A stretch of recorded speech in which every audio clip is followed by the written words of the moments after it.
Legal capacity जो है उनकी कंप्लीट है, they have complete legal capacity.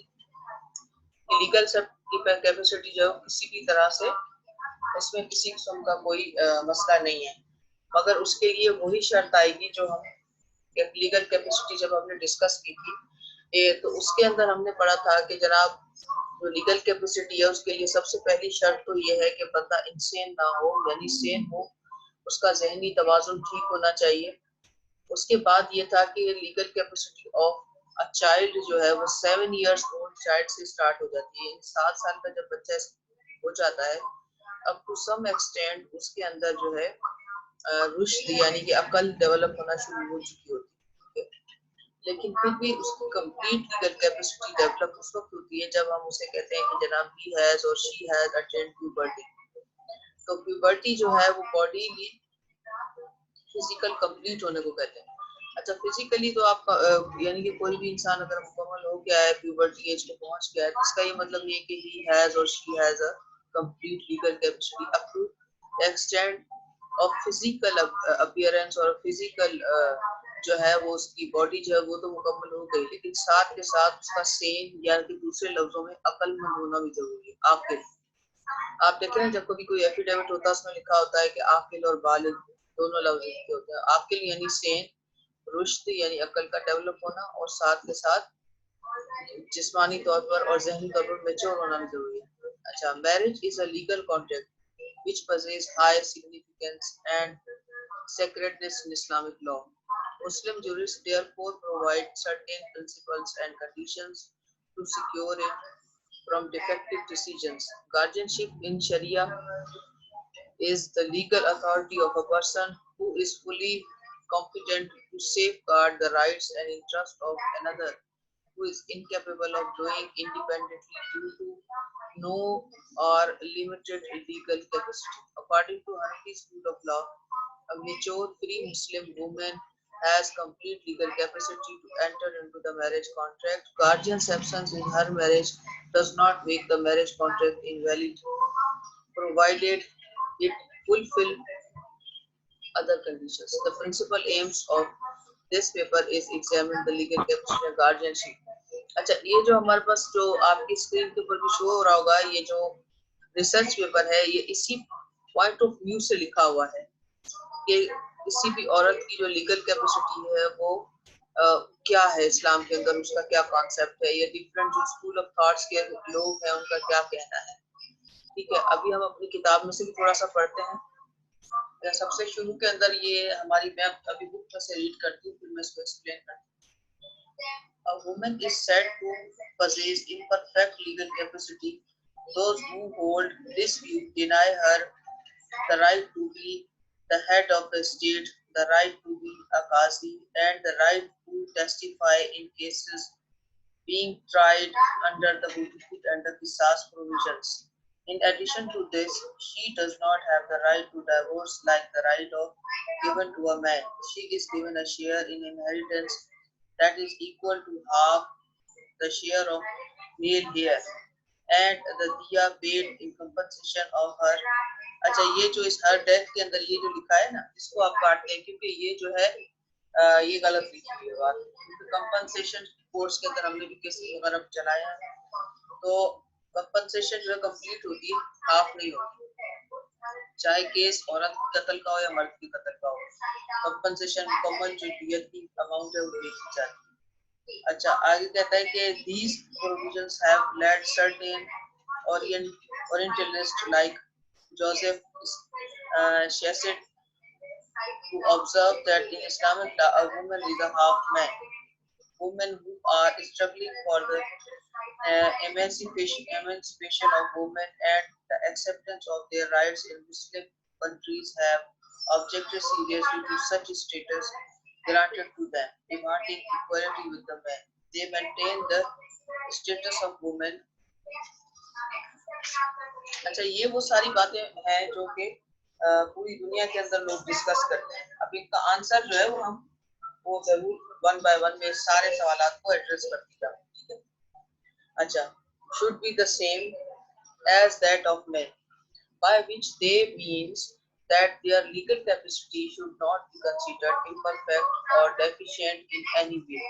The purpose of here uh, is not to argue from one side or from the other side, but to identify the legal issues involved. Reasoning or solution will become obvious once these issues are grasped. यानी अच्छा, सबसे पहले तो ये वो सारे सवालात हैं जो उठाए जाते हैं, ये इसके अंदर भी लिखे हुए बुक के अंदर भी, और यही क्वेश्चंस हैं जो हर कोई रेज भी करता है। अब हम इसको वन बाय वन लेना शुरू करते हैं शुरू से। सबसे पहले तो आप ये ऑब्जर्व करें, देखें कि जब कोई मर्द कमाता है तो उसके ऊपर किस किस की जिम्मेदारी होती है, और जो औरत कमाती है उसके ऊपर किस किस की जिम्मेदारी होती है। हम सबसे पहले इस बात को ऑब्जर्व करें। तो सबसे पहले आ जाते हैं कि जब कोई मर्द कमाता है तो देखें कि बच्चे उसके ऊपर ये बच्चों के उसके बच्चों के हुकूक होते हैं कि यानी उसको he has to maintain his wife, so also his children, so also his parents। उसके ऊपर जिम्मेदारी सबकी है, और ये सिर्फ ऐसा नहीं है कि हम वर्बली कह रहे हैं, ये लीगली प्रूवन है। अगर कोई औरत इवन लड़ाई करके भी अपनी अम्मी अबू के घर चली जाती है तब भी वो अपना खर्चा क्लेम अपने हस्बैंड से कर सकती है, ठीक है। इसी तरीके से अगर कोई शख्स अपनी बीवी को तलाक दे देता है, उसके पास तो बच्चे होते हैं, तो पूरी जिंदगी उसने अपने बच्चों को जो है मेंटेन करना होता है, उनको खर्चा देना है, उनकी जो है वो पढ़ाई लिखाई हेल्थ फूड हर चीज की जिम्मेदारी उस बंदे के ऊपर होती है। Now we see that how much the liabilities are on the woman। अब औरत के ऊपर क्या क्या जिम्मेदारियां हैं।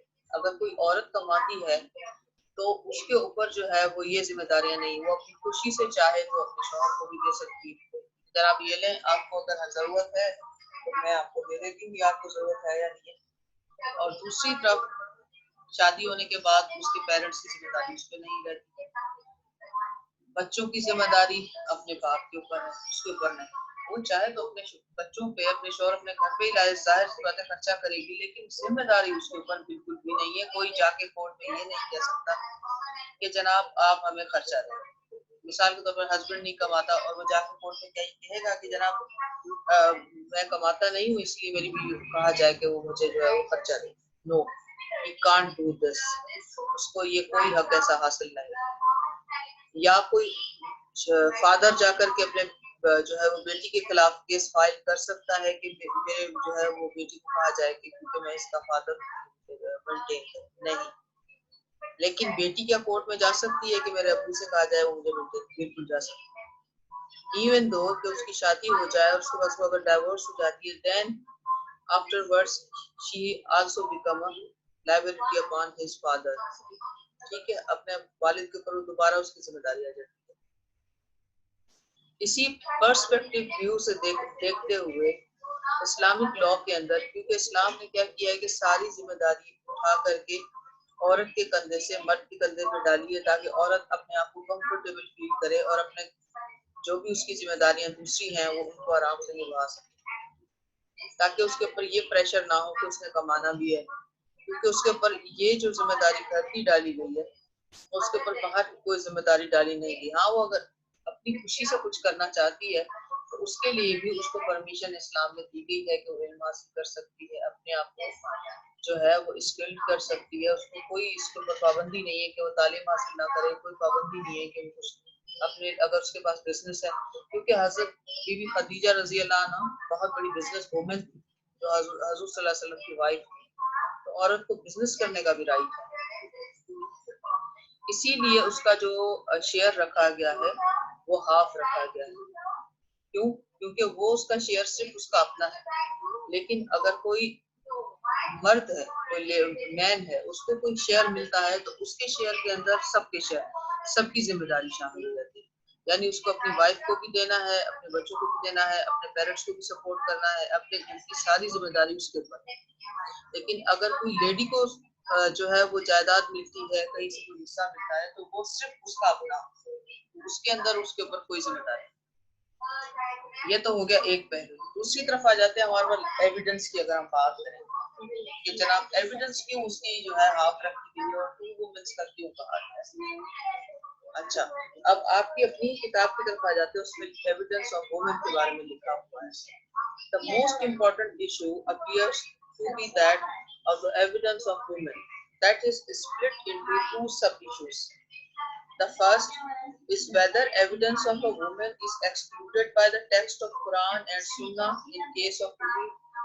The usual answer given in reply is that evidence of a woman is excluded in such cases on the basis of Sunnah, which is also source of the Islamic law. These are cases involving the right of Allah. The approach to this issue is that somehow women have been deprived of the right. This is incorrect.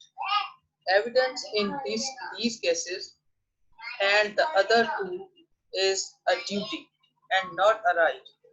Women have been spared the burden of this duty.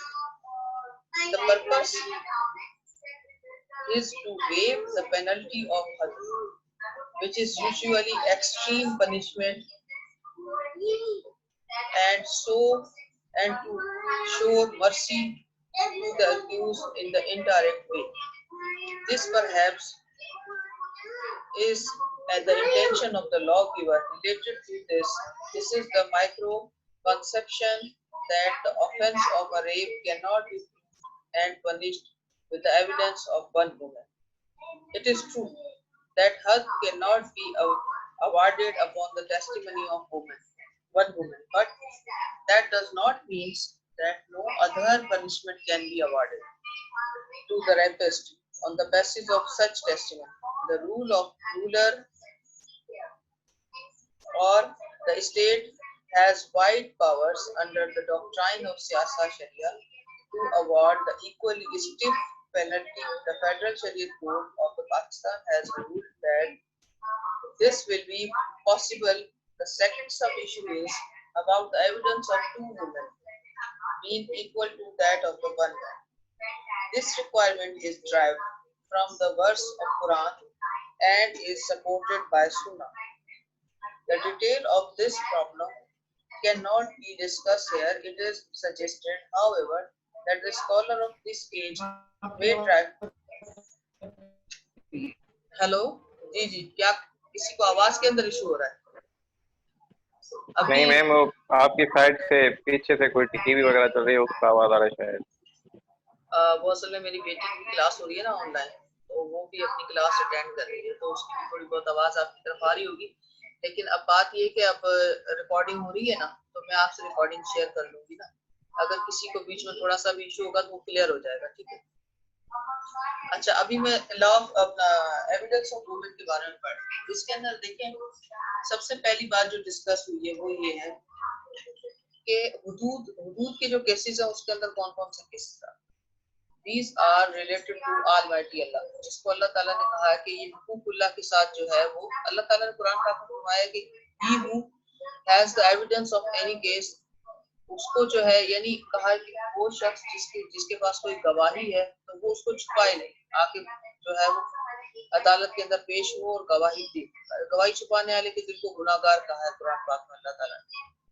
अब ये जो है ये एक responsibility डाली है अल्लाह ताला ने इंसान के ऊपर कि अगर वो गवाह है किसी चीज का, ऑफेंस का, तो उसको चाहिए कि वो गवाही को ना छुपाए. तो ये कोई जो है वो राइट नहीं है, ये कोई बेनिफिट नहीं है, ये बल्कि क्या है, एक जिम्मेदारी. तो हमने ये देखा कि इस्लाम के अंदर औरत के ऊपर जिम्मेदारियां बहुत ही कम डाली गई. हमने अभी शुरू से डिस्कस करना जब शुरू किया था तो मैंने आपको कहा कि हम जो है वो शुरू से ऑब्जर्व करते चलेंगे तो हमें आगे चल के बात समझने में बहुत आसानी होगी.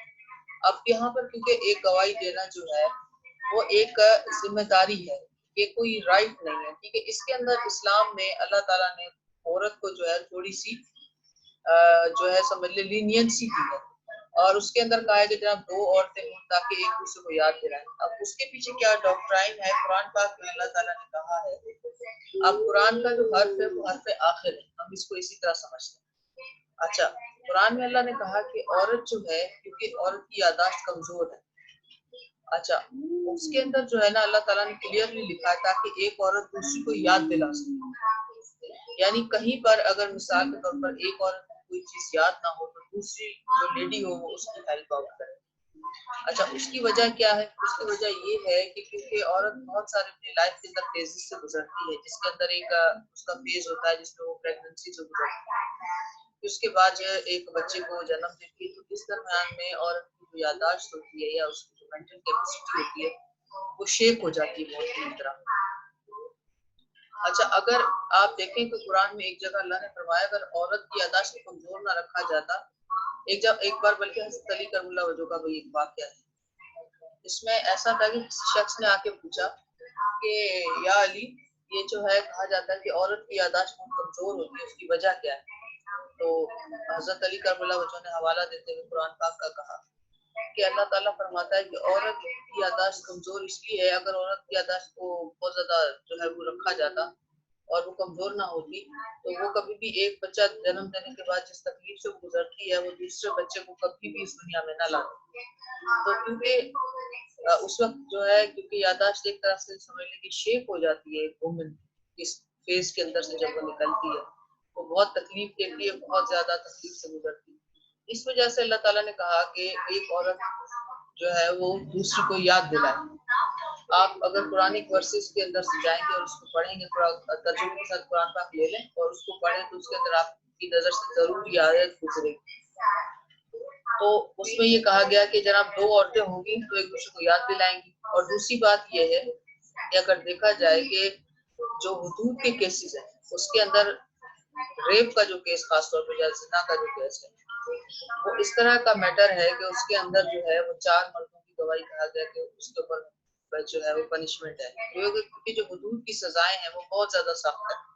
एक तरह से देखा जाए तो कहा गया कि जनाब कोई औरत जो है वो एक औरत की गवाही के ऊपर किसी को जो है हुदूद की पनिशमेंट नहीं हो सकती। लेकिन अभी हमारे पास उसका अल्टरनेट एक और भी कि डीएनए टेस्ट अगर आ जाता है, क्योंकि डीएनए टेस्ट जो है वो एक अल्टरनेट निकाला गया है और वो एक समझ लें कि इंडिपेंडेंट एविडेंस है हमारे पास। तो डीएनए जो है उस अगर हम कराएंगे वो एक मेडिकल टेस्ट है, उसके अंदर कोई किसी किस्म की जो है वो गुंजाइश नहीं रहेगी। अगर किसी का डीएनए मैच हो गया तो बस फिर उसको सजा हो सकती है। और इधर जो है लेजिस्लेशन की जो पावर्स है वो किसी भी स्टेट के पास भी है, वो चाहे तो अपनी एक लेजिस्लेशन करके और सख्त से सख्त सजा रख सकते हैं। लेकिन जो कुरान की वर्सेस के जरिए जो सजा पनिशमेंट दी गई है उसके अंदर एक और चीज भी, अगर आप फाल्स एविडेंस देते हैं, झूठी गवाही देते हैं, उसके लिए कज़फ की कार्रवाई। और फाल्स एविडेंस जो है किस सिलसिले में दी जाएगी तो उसको कज़फ की कार्रवाई तब होगी जब किसी भी औरत के ऊपर झूठा इल्जाम लगाया जाए या किसी मर्द पे झूठा इल्जाम लगाया जाए कि वो जो है उसने रेप किया है या वो गलत कामों में मुलविस है।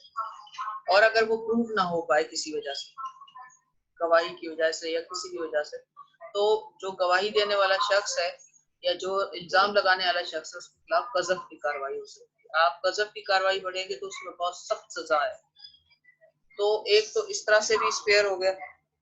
तो जो वुमेन की गवाही है उसको हाफ इसलिए कहा गया ताकि वो दो औरतें जो है वो एक के बराबर कहा गया। अगर दो लोग मिलके कोई काम करते हैं वो ज्यादा जो है वो ऑथेंटिक भी होगा। और जो है अगर कोई एक औरत की थोड़ी याददाश्त कमजोर हो गई होगी इस तरह, क्योंकि दायरे केस चलने में वक्त लगता है, तो इस वजह से बाकी जो है अगर देखा जाए तो औरत के पास अगर कोई प्रॉपर्टी है तो उसके पास एक्सक्लूसिव पावर है कि वो चाहे तो उसको जो है वो सेल करे, परचेज करना चाहती है प्रॉपर्टी तो उसके पास एक्सक्लूसिव पावर है कि वो चाहे तो परचेज कर सकती है अपने पैसों से। उसके अंदर किसी किस्म की उसकी लीगल कैपेसिटी के अंदर कोई इशू नहीं है। अब आ जाते हैं एक और इशू था तलाक वाला। औरत के पास राइट डिवोर्स का नहीं है, बल्कि औरत के पास राइट कौन सा है कि वो खुला ले सकती है कोर्ट ऑफ लॉ में जाके। ऐसा नहीं है कि औरत मैरिटल टाइज से आजाद खुद को नहीं कर सकती है, लेकिन उसके लिए उसको क्या करना होगा, कोर्ट ऑफ लॉ में जाना होगा। उसकी वजह ये है कि देखें आजकल हमारे पास जो चल रहा है ट्रेंड एक बहुत ही गलत किस्म का, कि औरत जो है जब मर्द को तलाक दे भी देता है तो जाके कोर्ट में कहता है मैंने तलाक दी नहीं है। अगर कोई गवाह नहीं है तो वो कहेगा कि नहीं मैंने तो कोई तलाक नहीं दी, फिर वो अपनी स्टेटमेंट से मुकर जाता है। उसके लिए होता ये कि अगर औरत कोर्ट्स में चली जाती है तो एक ऑथेंटिक डॉक्यूमेंट होता है उसके पास, अगर वो 100 दफा भी मुकरता है तो वो मुकर नहीं सकता, जनाब कोर्ट की ड्यूटी होती है वहाँ। आजकल तो ये होता है कि लोग अगर वर्बल डाइवोर्स देते हैं तब भी औरत को बड़ी मजबूरन जा करके कोर्ट से डिग्री लेनी पड़ती है अपने आप को सिक्योर रखने के लिए। तो इसमें भी औरत के पास राइट है कि वो चाहे तो बुला ले सकती है और ये उसके लिए एक सिक्योरिटी है। जब एक कोर्ट की डिग्री होगी तो कोई भी शख्स आकर के उसके ऊपर किसी किस्म की जो है वो इल्जाम तराशी नहीं करेगा और दूसरा उसके ऊपर कोई भी शख्स झूठा क्लेम नहीं कर सकेगा। अच्छा, उसके बाद हमारे पास था कि इनहेरिटेंस वाला इशू मैंने अभी डिस्कस कर दिया। अच्छा, उसके बाद और क्या था, राइट ऑफ डाइवोर्स डिस्कस हो गया। अच्छा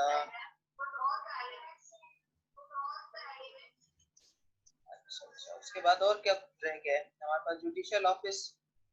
अच्छा, जुडिशियल ऑफिस के ऊपर एक बड़ी डिटेल जजमेंट मौजूद है सुप्रीम कोर्ट की, जिसके अंदर कहा गया है कि एक औरत जज हो सकती है, नहीं हो सकती। वो फेडरल शरीय कोर्ट की जजमेंट है, उसमें कुरानिक वर्सेस वगैरह हर चीज हर तरीके से उसको एक्सप्लेन किया गया है।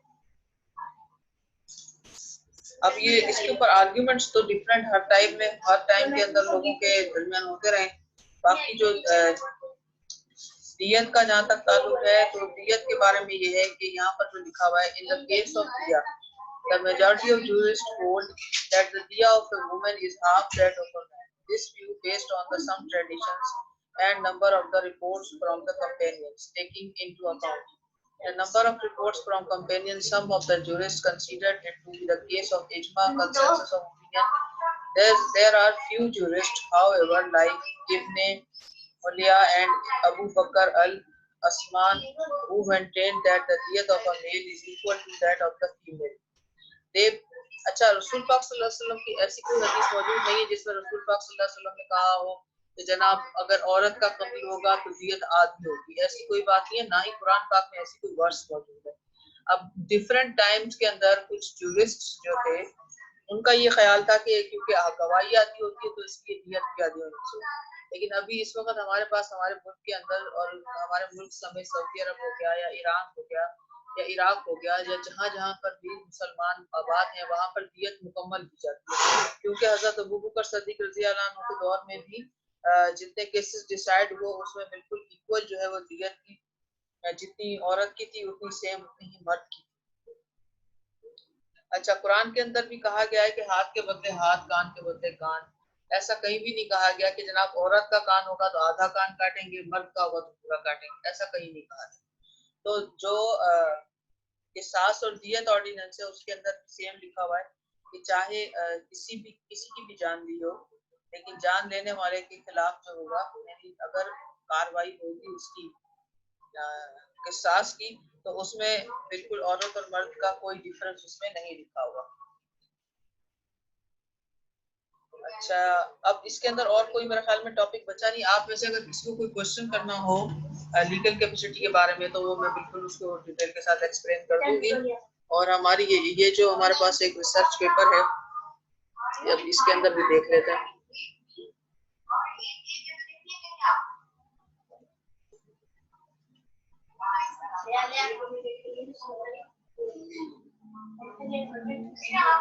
अच्छा, लीगल कैपेसिटी एलिया is essential the fitness of a person to enter into obligations, that is to bind and be bound. According to jurists, marriage is a contract similar to the financial contracts due to certain commonalities such as number 1, देखें जो हमारे पास एक marriage है उसको कहा गया है कि ये एक सिविल कॉन्ट्रैक्ट, जैसे दूसरे मज़ाहिब के अंदर कहा गया कि जनाब ये एक सेक्रेड रिलेशन है। हमारा सेक्रेड रिलेशन नहीं है, इसको एक लाइक और कॉन्ट्रैक्ट ट्रीट किया गया है। अच्छा, उसके अंदर इंग्रेडिएंट सारे के सारे एक कॉन्ट्रैक्ट वाले। Number 1, the integral of offer and acceptance, the existence of two transacting parties. Number 3, the just witnesses and number 4, ruling related to contractual conditions. अच्छा, according to general rule of contract in Islamic law, the consent of the both parties is precondition. Without with the contract is null or void.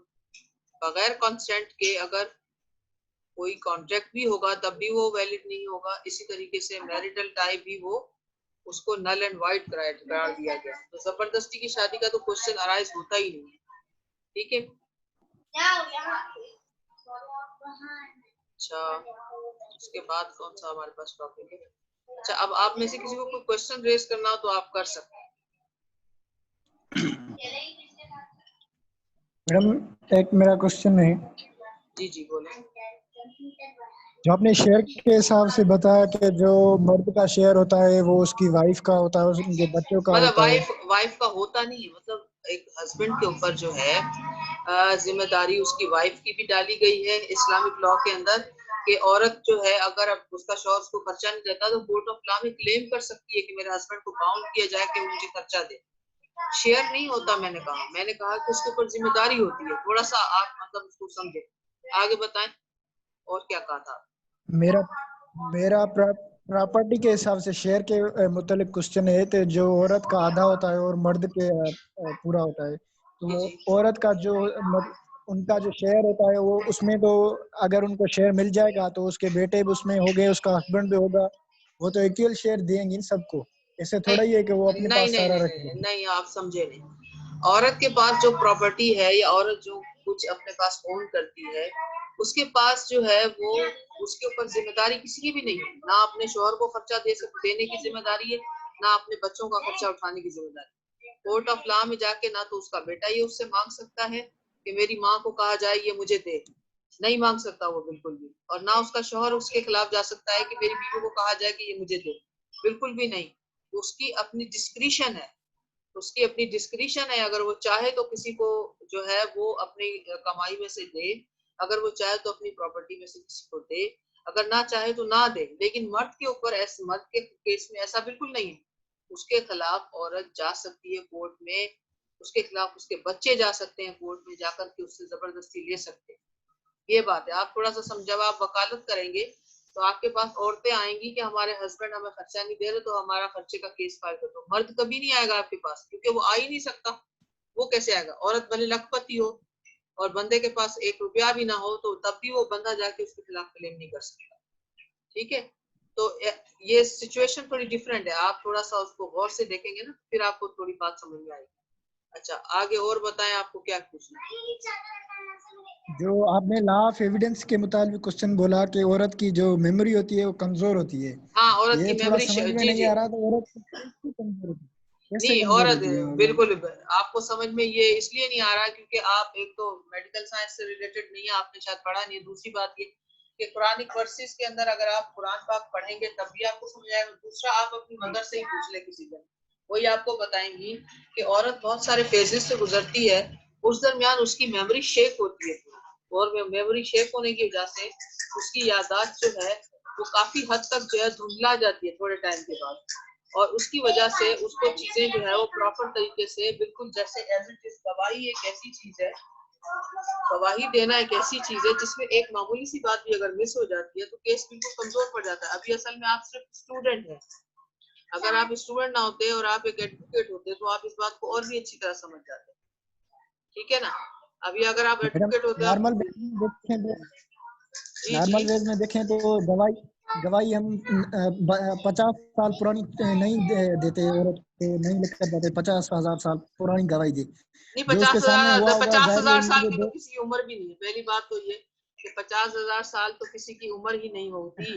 मैं हाँ याददाश्त की बात कर रहा हूँ कि हाँ, याददाश्त इतनी पुरानी नहीं हो जाती औरत की हाँ कि हो वो जाती है, गवाही न दे पुरानी हो जाती है, बिल्कुल हो सके। जाती है, हो जाती है। आप अपनी अम्मी से पूछिएगा किसी को, एक मिस साल के, इंटरप्रेट हो जाता है मैम। आप मिस इंटरप्रेट कर, हाँ मिस इंटरप्रिटेशन है। लेकिन जो बात मैं कह रही हूँ उसको आप उसी कॉन्टेक्स्ट में लें कि एक औरत की जो वीकनेस है वो ये वीकनेस ये है कि जब वो मैरिड वुमेन होती है और किसी फेजेस में से निकलती है तो उस फेज के अंदर उसकी याददाश्त होती है, उसकी जो मेमोरी है वो शेक हो जाती है। और इसमें कोई डाउट वाली बात ही नहीं है। अगर औरत की याददाश्त बहुत ज्यादा शेक ना हो, वो भी एक नेचुरल एक फेनोमिना है, उसके अंदर आपका और हमारा किसी का भी जो है वो हमारे और आपका इख्तियार नहीं है, ये अल्लाह ताला का इख्तियार है। और अल्लाह ताला ने कुरान पाक में खुद ही कहा है, इसमें आपने हमने नहीं कहा। उसके अलावा अगर आप मेडिकल साइंस वालों से पूछेंगे तो वो भी आपको इस बात की तस्दीक करेंगे कि हाँ जो ये बात कही गई है इसमें कुछ भी गलत है। जी जी, कुछ कोई कह रहा था क्या? मुस्लिम वर्ड के अलावा तो यूरोप में या इंग्लिश में वहाँ पे तो औरत दे सकती है गवाही, इसको तो मतलब पूरा हक है। वहाँ पे मेमोरी शेक नहीं होती उनकी। भाई ये बात नहीं है, देखें मेरी बात, अगर हम इंग्लिश वर्ल्ड की बात करें, इंग्लिश लॉ जो है औरत को आइडेंटिफाई नहीं करता, औरत के राइट्स को आइडेंटिफाई नहीं करता। मैं आपको चैलेंज करती हूँ, आप चले जाएं हिंदुइज्म में और चले जाएं क्रिश्चियनिटी में और आप चले जाएं इंग्लिश लॉ में, कहीं से आप मुझे ढूंढ के लाके दिखाएं कि औरत के हुकूक कहीं लिखे हुए हैं। कहीं भी नहीं लिखे हुए। ये सारी बकवास करते हैं वो। ये सिर्फ इस्लाम वाहिद एक मजहब है। मेरी इस पर रिसर्च है मेरे भाई, मेरी रिसर्च है। मैं बेटा आपको अपनी रिसर्च की बेस पर बात करूं, इसके ऊपर हमारे पास स्टूडेंट ने एक ने थीसिस बाकायदा बनाया था, उसको कहीं नहीं मिले। हत्ता कि ये जो सर जमर साहब है हमारे जो डीन फैकल्टी लाए, एक दफा उसने उनका भी इंटरव्यू हमारे पास, हमारी मैडम कोसो साहिबा है अपना, कौन सी वो आपको पढ़ाती है, क्या नाम है उनका? हाँ सीमा नहीं, वो जो पढ़ाती है अपने पास, क्या नाम है उसका, फौजिया मैडम, फौजिया, हाँ फौजिया कोसो से उसने जी उसका थीसिस था इस टॉपिक पे। उसका थीसिस था comparative study of women right in different religions, ठीक है ना। तो ये उसका थीसिस का टॉपिक था, उसने बहुत इसके ऊपर ढूंढा। आप उससे भी आप कंसल्ट करना चाहें तो आप पूछिएगा, और बल्कि मैं आपको ही कह देती हूँ। जी वेस्टर्न ज्यूरिस्प्रूडेंस जो है सोसाइटी पे बना हुआ है, वो मजहब पे तो बेसिस नहीं है। जैसे नहीं बेटा, हमारा जो मजहब वेस्टर्न ज्यूरिस्ट, देखे मेरी बात सुने, ये जो ज्यूरिस्प्रूडेंस की बात कर रहे हैं ना, वेस्टर्न ज्यूरिस्प्रूडेंस जो है वो सोसाइटी पे ABCD XYZ पे किसी चीज पे भी बना हुआ हो, ऐसी बात ही नहीं है। उन्होंने कहीं पर भी वुमेन्स के राइट आइडेंटिफाई नहीं किए। ये जो आपको मैं बताऊं ना, international humanitarian law, international human rights, women और सीडा पीडा, ये पीडा शीडा, ये सब के सब बेस सिर्फ इस्लामिक लॉ पे करते हैं।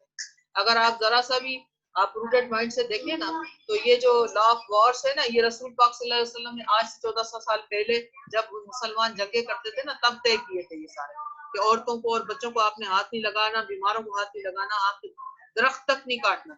ये सारे वो असूल हैं जो हमारे रसूल ने बताए। ये इन्होंने अपनी तरफ से कुछ भी नहीं लिया।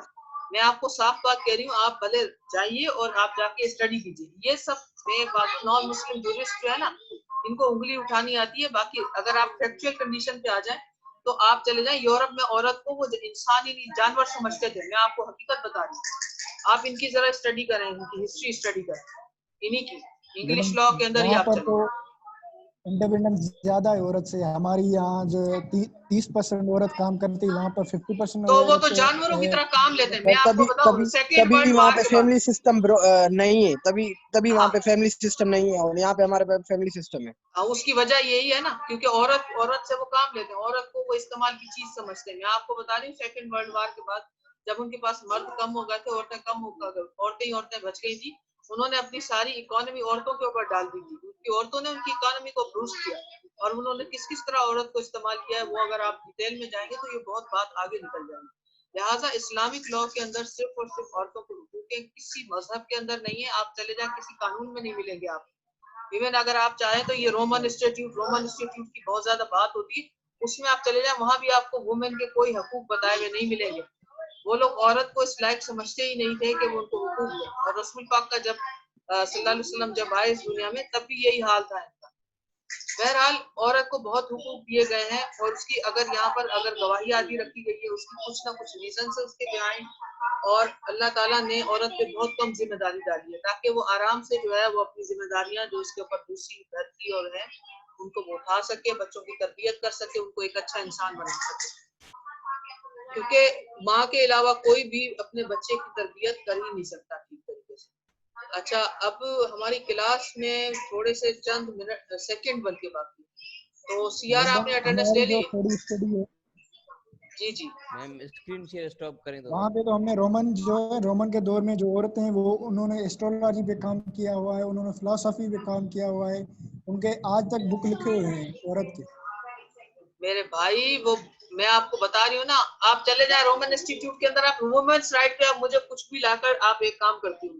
हमारी नेक्स्ट क्लास कल है ना, आज आपका 24 आवर्स का टाइम है। आप एक काम करें, वहां से आपको कोई मिलते हैं ना वुमेन्स राइट के ऊपर, कोई अगर आपको मिलता है, डिटेल मिलती है, तो आप ले आए, आप हमारे साथ भी शेयर करें, हमारी नॉलेज में भी इजाफा करें। ठीक है, वो कहते हैं ना कि हमने ये कर दिया, वो, ऐसा कुछ भी नहीं है। ये सब बातें हैं, बातें। जो असल रियल फैक्ट्स हैं वो थोड़े से डिफरेंट हैं। अच्छा, हमारी क्लास किसी भी वक्त जो है वो खत्म हो जाएगी। वसीम, आपने ले लिया अटेंडेंस? Yes, आप ma'am, कल मिल गई। हाँ जल्दी जल्दी ले लो, ये हमारी क्लास ड्रॉप होने वाली है, बस आउट ऑफ टाइम होने वाली है। अच्छा आप लोग, हाँ तो कल आपकी असाइनमेंट होगी, बल्कि मैं सब बच्चों से कह रही हूँ, आप सबके सब जो है, आप एक काम करिए कि आप सबके सब ढूंढिए, आपको किसी भी मजहब में कहीं पर भी औरतों को के बारे में कोई बाकायदा, लेकिन ये है कि उसके साथ आप प्रूफ